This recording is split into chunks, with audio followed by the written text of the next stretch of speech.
Howdy folks, little John out the back veranda. Just going to do just a quick video.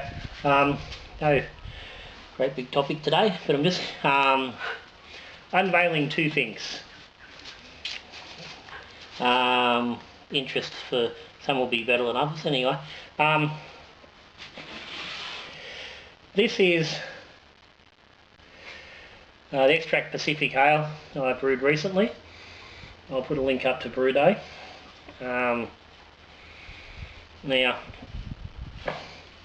I've just kegged this fella up. I was just going to sit in here and go on tap, but got a camping trip this weekend coming up, and you had been coming for about 6 weeks, and I was trying to get together a portable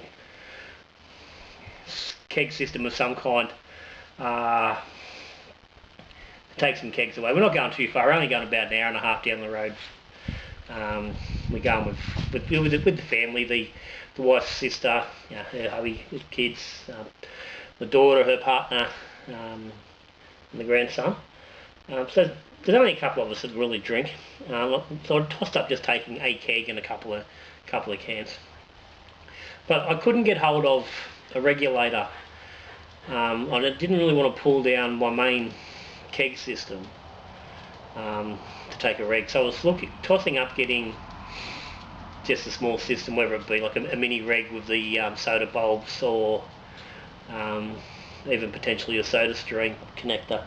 But I sort of decided that, like, once I did that and got a tap connector and stuff, I didn't really want to bloody spend, a whack of money on it, just for a camping weekend.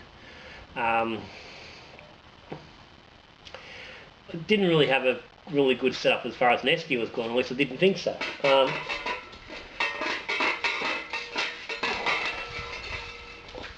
So the regulator was an issue, esky was potentially an issue, or some sort of, something to hold the keg in.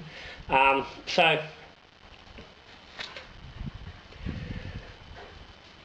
last week, finally, I got my new regulator, which I've been trying to get for bloody 3 months, ever since I got my all-rounder, so I could get onto the pressure ferments without muck around. Like, I did a pressure ferment when I first got it, and I haven't put a video up on the channel. I did a video and released it to the Patreons of the pressure transfer and stuff.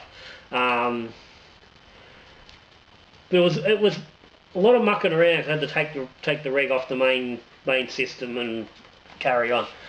So I really wanted to get a second regulator so I could put my 6 kilo gas bottle onto the keg fridge and just use the 2.6 for pressure transfers, and also so I could use it as a purging keg, because I didn't really have an easy way of purging kegs when I was filling them. I sort of had to muck around with hoses inside the fridge, so I basically had to put a keg into the fridge to get a hose to actually, a gas hose to reach it. So that finally turned up, so that gave me a bit of a different option. I was sitting here and I was just sort of having a beer, and it suddenly occurred to me that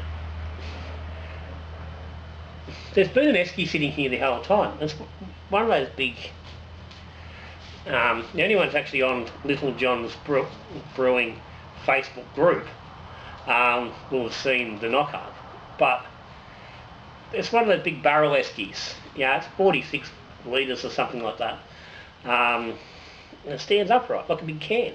And I thought, hang on, that's perfect. I don't use it for anything else because it's, there's reasons for that. But anyway, well, that's perfect. So Friday night, well, it would have been Saturday night. Anyway, whatever night it was. No, I think it was Friday. Just sitting in the garage and just bang, and knocked it all up. Threw a tap on, hooked some gas up, bang. Keep pouring beer, beautiful. So the Pacific Ale, which was just, so I thought of this earlier in the week. So the Pacific Ale got kegged think it was Wednesday. So it went into the fridge on Friday and just went on bloody on a hard carb, 30 psi, and it sat on 30 psi now for about 27, 28 hours, and since it's been sitting on about 14.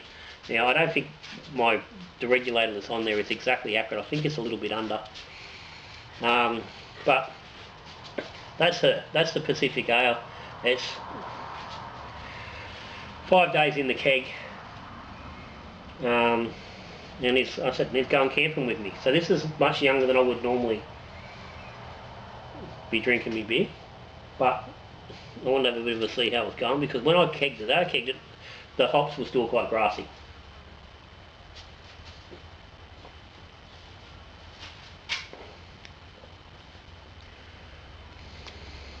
Okay, there's still a little bit of grass there, but it's settling.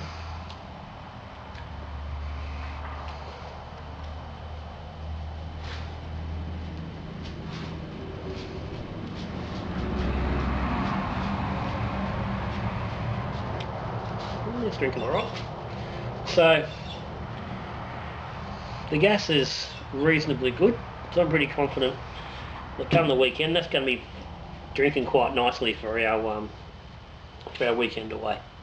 So I am hoping to get a tasting video done on this while we're camping. See how we go. It might not happen. If it doesn't happen, then it'll happen here at home. But either way, if it doesn't happen this weekend, it'll happen probably next week or thereabouts. So it won't be too far off. So I'm not going to go into any more detail with it at the moment. Other thing is this little package has just turned up. I'm a big bloody I'm a bit excited about this. I'm a bit happy about this. Yeah, and that is. I've discussed this on Facebook. I don't know too many people have seen it, but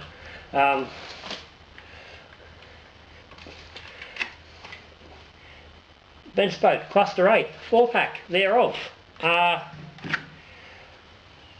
and this was the package I found on the was getting around on Facebook. Ben Spoke were putting it out there, and they were doing special deals. The 4-pack with a glass, and this be her.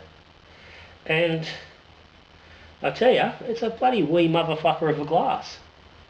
Yeah, it's got the Ben Spoke symbol on the front there.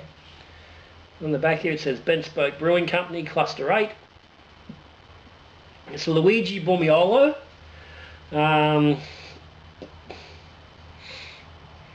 Crystal. Gets a nice ring. It's bloody heavy. Got a very nice big thick heavy base on it. And looking on the inside, it would appear that it's got just some small little dots of etching for some nucleation. Yeah, they definitely appear to be on the inside. So I'm pretty happy with this. Anyway, I can't get Ben Spoke beers particularly easily around here. Certainly not the Cluster 8. You can get the Barley Griffin, and I think Mort's Gold. I think we can actually. I think even we've got the Red Nut down locally, which I really need to get down and get some, because the Red Nut's a bloody good drop. But I was really happy to get this, and if you've watched the last Beer Safari video, you'll see why, because I'm going to do a comparison of a fresh one of these. I've got a Cluster 8 in the fridge which is getting a bit old, which I was going to do in those reviews, but I'll change my mind. So I was hoping this one was going to be a lot fresher. And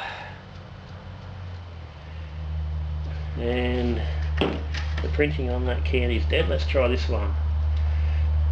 Package 19th to the 8th 20. So this feels just over a month old.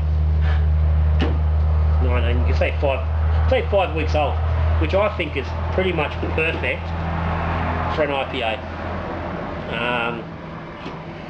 It's enough time for the hops to have settled, and to get rid of any grassy flavours you can get, and for the real flavours are there, and not enough time for them to drop off. So This one, okay, shows you what the weather's like being up here at the moment. This one's come from the post office and it's still fairly cold. I reckon I could near drink this as it is, but I'm not going to. I will put it in the fridge. So Wednesday, I will be doing a comparison of fresh bent spoke 8, cluster 8, and an old one. I've got an old can here, which was actually brewed in, I think it was December last year. So it's going to be interesting to compare the two and see how much difference there is between a fresh one and an old one. And other than that, a couple of these are going to go into my fridge and I'll enjoy them over the coming weeks. So oh, don't break things, John. Pretty happy about that.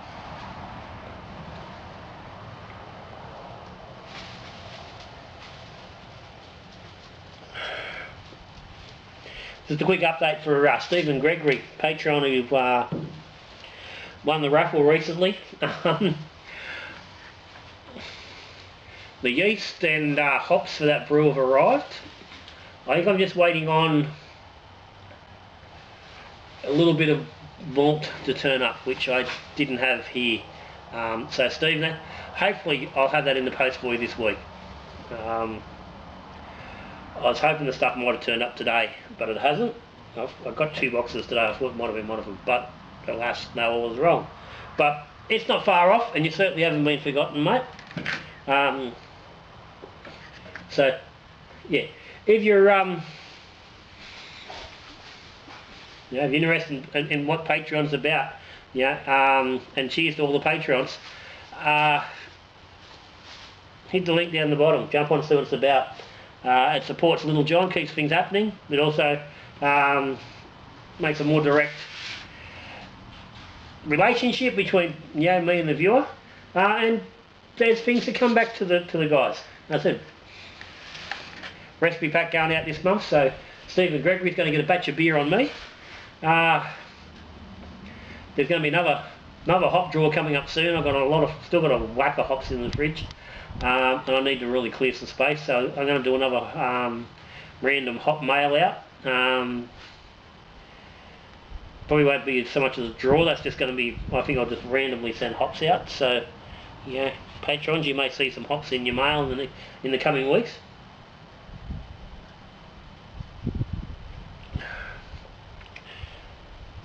But other than that, I'm done.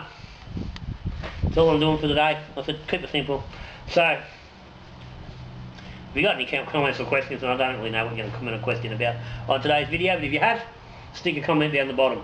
If you haven't subscribed to Little John's, hit the button down there in the corner. It says subscribe. It's a little red box. As long as you can read English, you can see what it is. Even if you can't, you can probably take a guess.